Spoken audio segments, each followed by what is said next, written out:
It's time for this week's episode of Brandon Sports Talk, featuring in-depth interviews from those who are trending in the world of athletics. And now, here's the host of Brandon Sports Talk, Brandon Pate.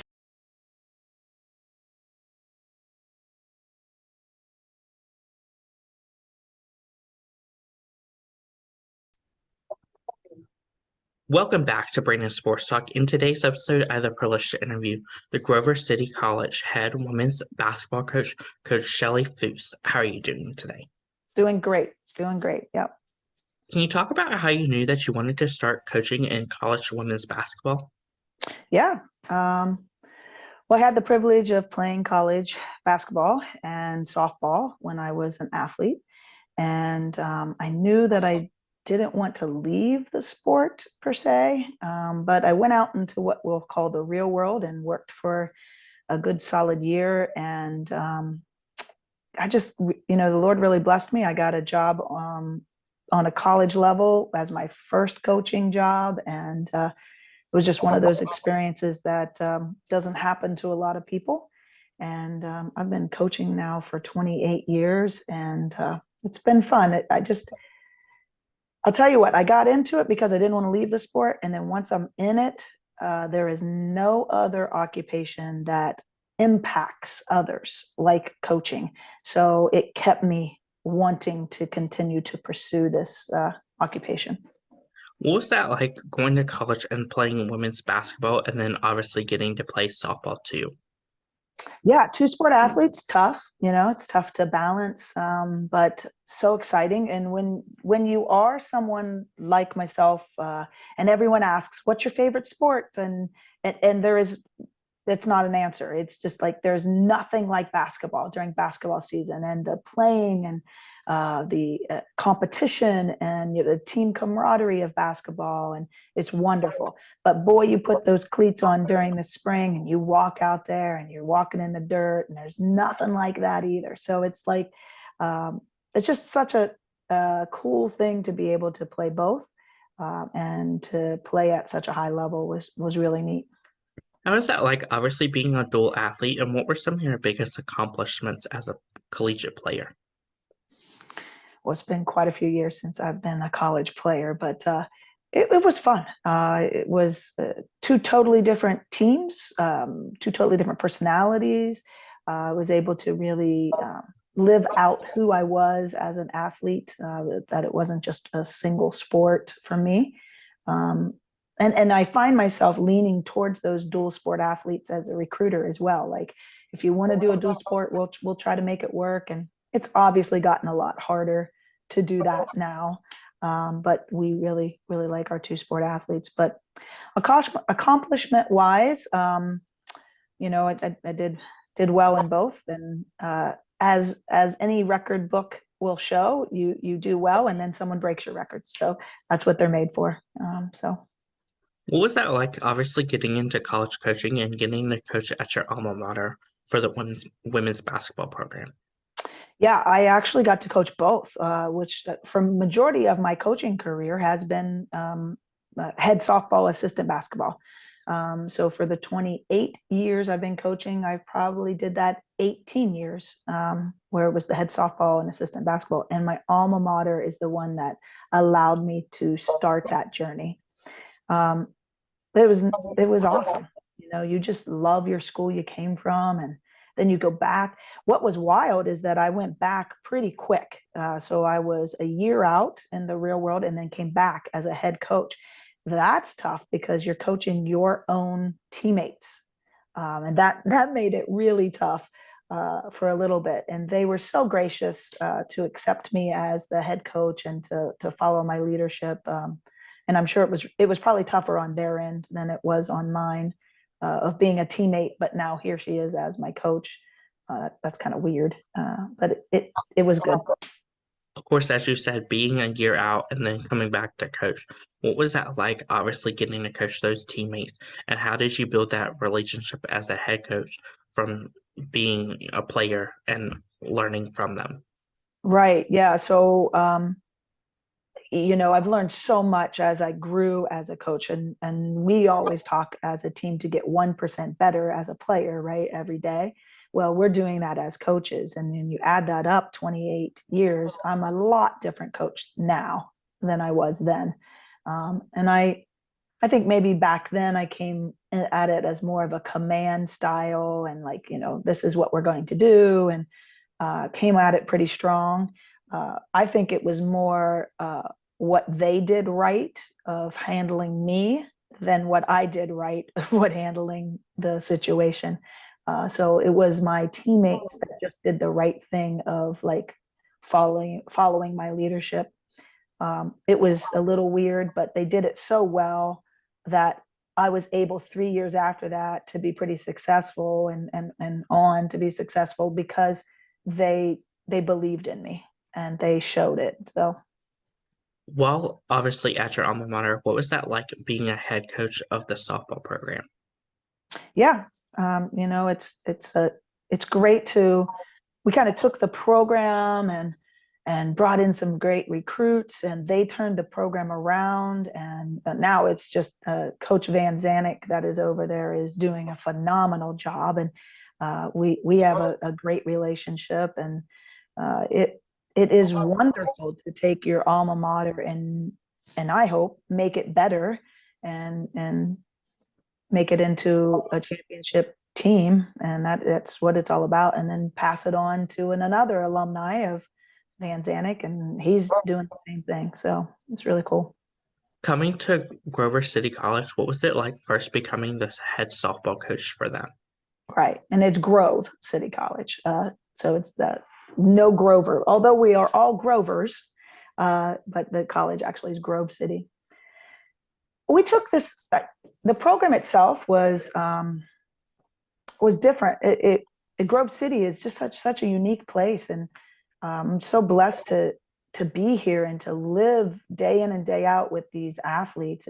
They're phenomenal, and so taking that great person and that high academic person, and then developing them into these softball players and then basketball players, it is just so cool, and it's been great. We've had some good seasons, and in softball we were able to get up to those, trying to get to 20 wins. You're always trying to get there, and now what's really neat is the coaching tree. So like the lady who is in charge, Kristen Kramer, who's in charge of softball now here, is someone from our program. So that's really neat to just constantly be involved in what she's doing. And they are really a strong team in the President's Athletic Conference, and it's been neat to watch. While as the head softball coach, what has it been like obviously setting records and breaking records? Yeah, it's been great. It's fun.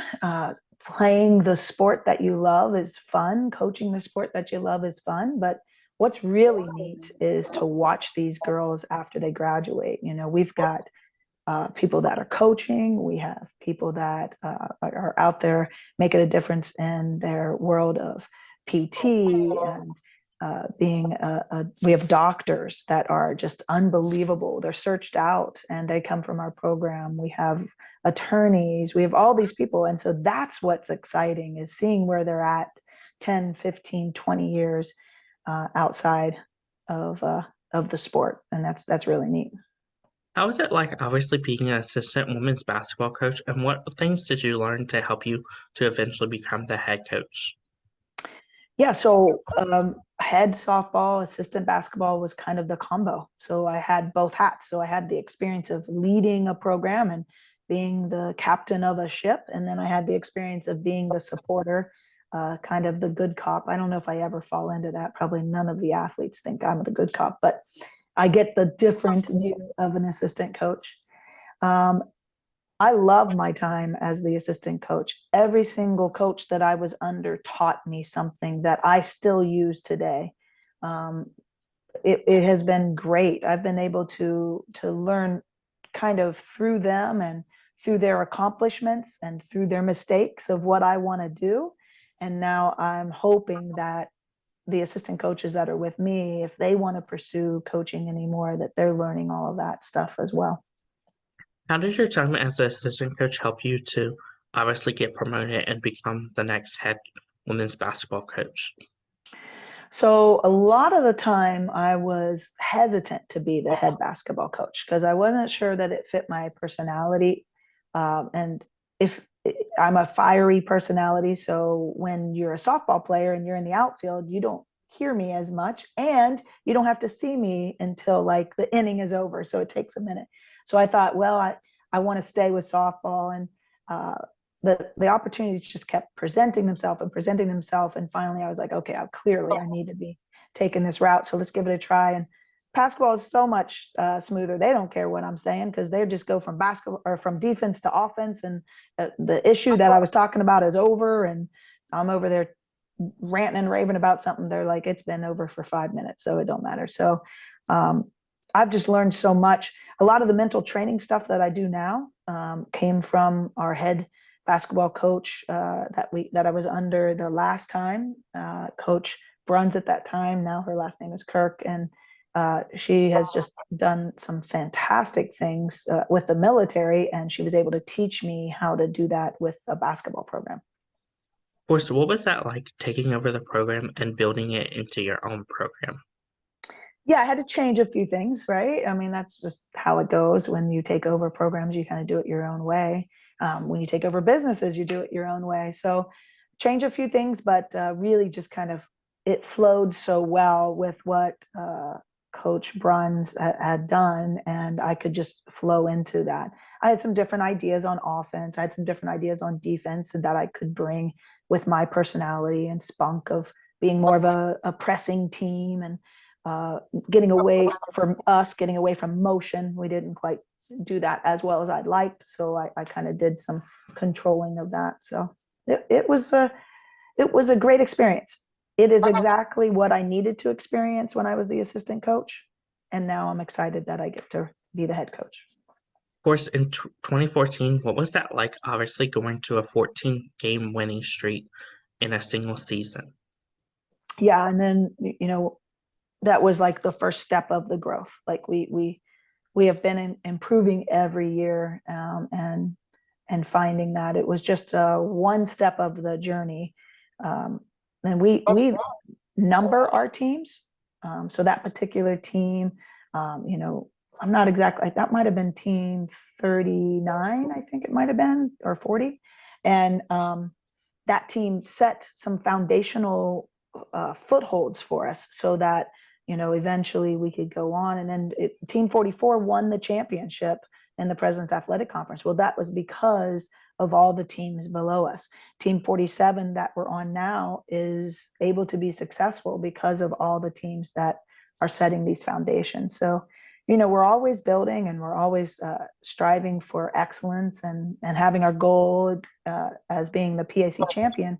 But it takes layers and layers and layers of foot foundations for us. How was that 2016 season like, especially going to the post game and the post birth after 12 seasons? Right. So like that particular, so kind of our story as a program, we hadn't been there for 12 years, right? We couldn't get to the postseason play. We couldn't get to postseason play. And now we haven't not been after that. After we broke through and was able to get to postseason play, and I was blessed to do that fairly early in my head coaching years, again, because of all that the other coaches did ahead of me. Yeah, it's kind of the new expectation. So it is not, we do not expect anything but that now.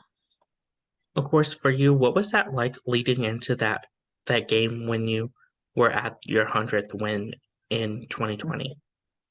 Well, what's crazy is that I'm at my 100th win as a basketball coach, but you play 40 games as a softball coach a season. So I'm sure I'm probably past that a little bit. So it was extremely nice to be acknowledged. I didn't even know that I was close to that, or anything like that. So it was cool. It's part of the journey. Sure wasn't the destination. I told everybody to be excited when I get 500. Let's see what happens then. And that's quite a few years away. I hope that I'm able to stick it out until we get that 500th win. So it's nice that people acknowledge it. I did really enjoy it, and but it really isn't the goal. What does a typical game day look like for you as the head basketball coach? Yeah, so we also teach here some. So I get the privilege of getting in the classroom and not talking about basketball, which helps me on game day to kind of be a balanced person. But typically, if it's a home game, we'll stay in classes as long as we possibly can, and then we'll have these pregame meals. One of my visions as a coach is to make sure that I'm constantly feeding into the lives of my girls and giving them a whole experience. One of the ways I do that is bring guest speakers in. So during our pregame meal, we will have a guest speaker come and speak to us about a topic. And then everyone leaves after their pregame meal. And I always have one or two athletes that just like to drink coffee or tea with me and we just kind of sit and stare at each other for a little bit. And that's awesome. That's one of my favorite times. What's really cool is my daughter is on the team right now, and she's one of them. So these are just going to be memories forever for that. And then, they head back and get ready for the game. And I try to take a minute in my office to get my thoughts and things ready. As a D3 coach, you've got a lot to handle game day as well as like, is the shot clock ready? Is the ball ready? That kind of stuff. But I really try to take a minute. And then my ritual is get in that locker room, and I love to listen to Michael Jackson. So, we're just in there jamming to Michael Jackson while I'm writing all the pregame talk up, trying to be something of inspiration to them, and be ready to roll. So, Of course, as you said, as you're a teacher, also as a head basketball coach, what is that like, obviously balancing being a teacher of the university along with being the head basketball coach? yeah, it does take balance, but it actually helps me be a balanced person as well, so that I have, just as I was as a player, I had multifaceted likes. I like softball, I like basketball. I have that as a person. And so as a coach, I'm able to teach in the exercise science department, but I'm teaching this leadership coaching class. So I'm interacting with a lot of different students, and that helps me be extremely balanced. And they challenge me a little bit too, like, hey, why'd you do this last night? They didn't talk about that in coaching class. And I'm like, yeah, you're right, that probably wasn't a good idea. And it just it's really good. It's more of a work-life balance for me. How's it been like, obviously sharing the basketball court with your daughter and getting to coach her on the college level?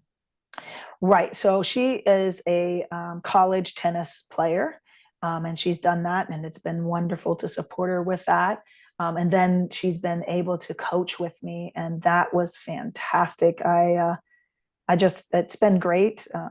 It's been something that I didn't know that I needed or wanted, but boy, has it just like flooded me with everything. She keeps it running. She knows me so well that she keeps it running, and she is going to be missed. She's a senior, and I think the whole coaching staff is gonna miss her for sure. What is that feeling like when you get to step on the court for the first time as a head coach? Yeah, it's exciting. It is, kind of like feeling of accomplishment, but it's also scary. Like the buck stops with you, like, and you have to fight this idea of, I'll use the word transactional, of just like, oh, the win matters and it will determine how I feel about myself, and uh, I have to be on these girls to win. And that's just things you fight, um, minute by minute of the game, because that isn't what matters. The whole development and making sure the person is developing and all of that is truly what matters. And how do you be successful with that and be successful on the court? So it's an exciting experience. How's that been like, obviously sitting in the driver's seat and obviously helping lead Grover to obviously a win on game day? Yeah, it's fantastic. It's a great feeling. Winning at anything is a good feeling, but with the perspective that this is here for, we're here to develop them as in life.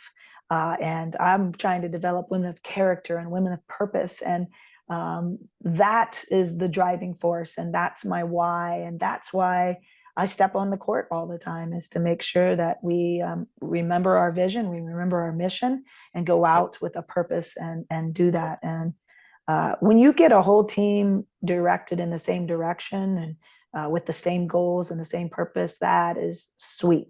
It takes time to do that, but it is sweet. Who are some of the teams that you face each week in your conference? Yeah, we have a really good conference. It's called the President's Athletic Conference. Washington and Jefferson is doing a fantastic job this year of representing that conference. St. Vincent is another opponent that we attack all the time. Those coaches there are doing fantastic job. In the President's Athletic Conference, this week alone, we have Waynesburg, we have Teal, we have Allegheny, and then we'll have Chatham. Those are all fantastic, just unbelievable programs. We go down into Bethany, West Virginia, and get to visit them. I'm sure I'm missing quite a few because we have 11 total in our conference. So it is a conference that is strong. It is a conference that is competitive every single time you step on the court. It's going to be a fight. What's that like, obviously getting to play some of those teams like Washington, Jefferson, and playing them at home versus obviously playing them on their home court? Oh, sure. Home court advantage is real in the President's Athletic Conference. So when they're here, we kind of have the home court advantage, and that feels great. We have the fans, we have the place we practice all the time, and it just feels like home, right? And when you go there, it's theirs. And so you're visiting, and you try your best to make it yours and put your stamp on it. Anytime in college that you get a win outside of your court, it should feel good. I don't care who you're playing. It is hard.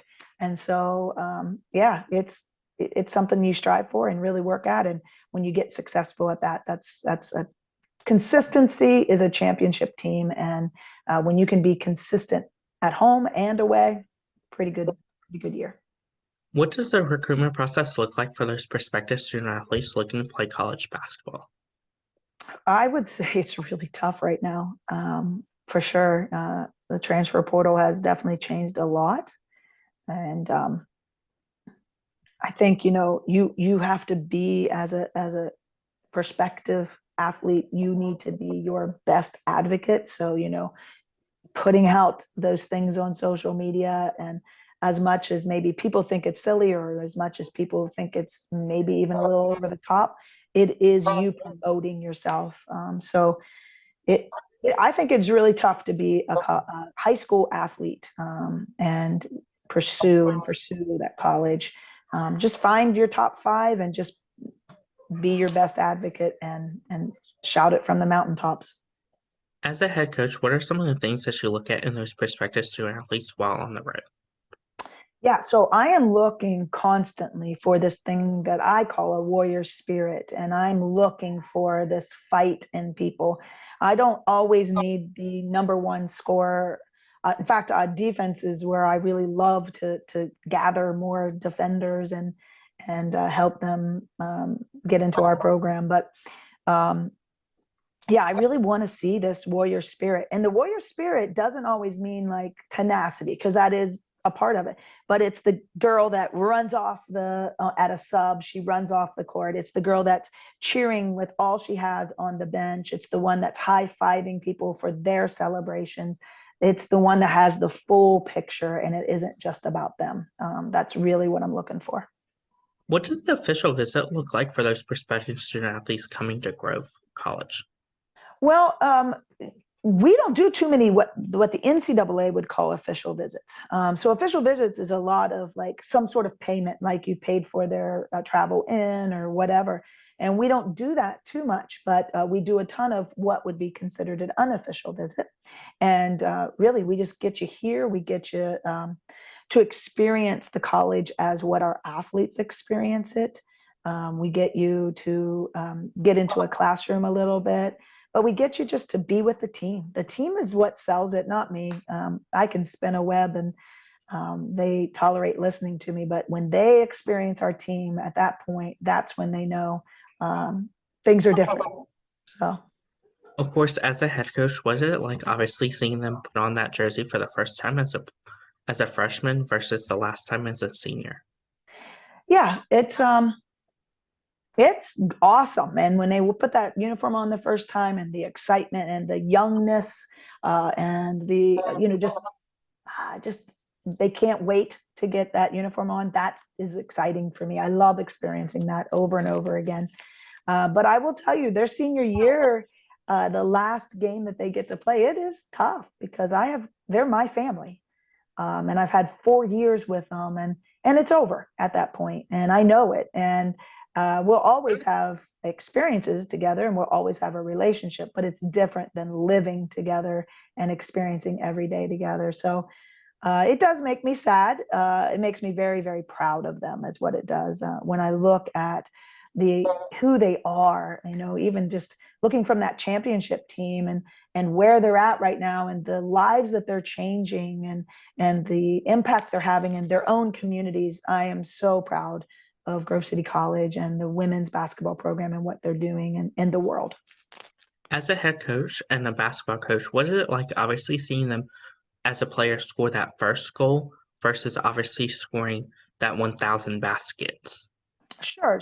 And honestly, I celebrate both just as extremely as I would. Like, it's not just the 1,000-point score. It's the excited for you to have goals, go out, accomplish them, and I'm right there beside you, whether it be on the court or not on the court. We're accomplishing goals in the classroom. We're accomplishing goals socially. I'm with them, not just in the basketball court. So, What are some of your future plans for the basketball program moving forward?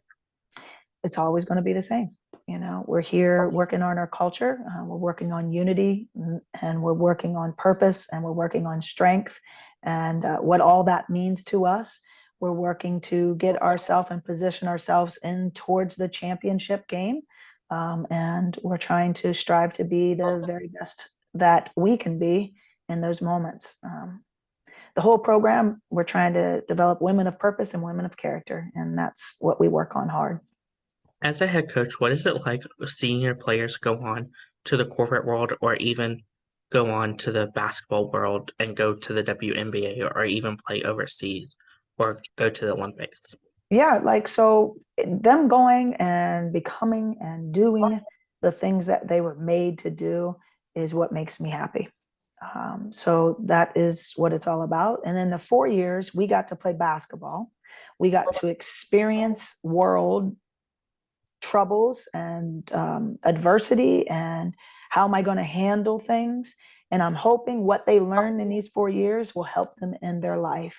But really what it's about is get out there and make a difference in your community. And that is what makes me the most proud, is to see them where they're at. And I'm so proud of the girls that I coached at Geneva College, and seeing what they're doing, and having relationships with a few of them still, and just really loving on them. And I couldn't be prouder. And the same goes for at Grove. Like, I am enjoying watching them journey and become this woman that is making a difference in their culture. And that's what it's all about.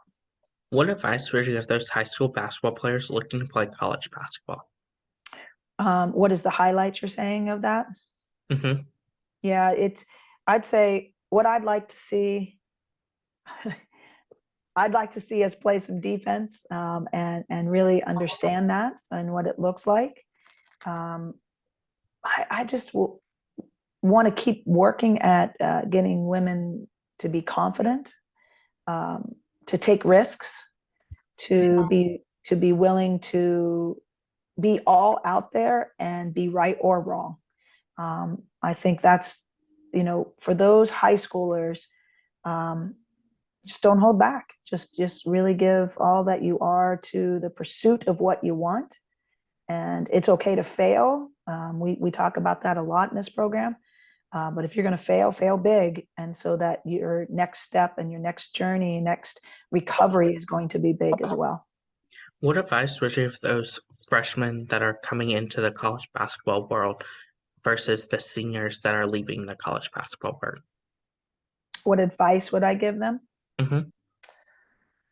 I'll tell you, I like to use my seniors a lot on teaching them. Like what I ask that exact thing. What I ask my seniors, give them a piece of paper and say, I want you to write down advice you would tell your freshman self. And then I share that with the freshmen of like, this is what they're saying.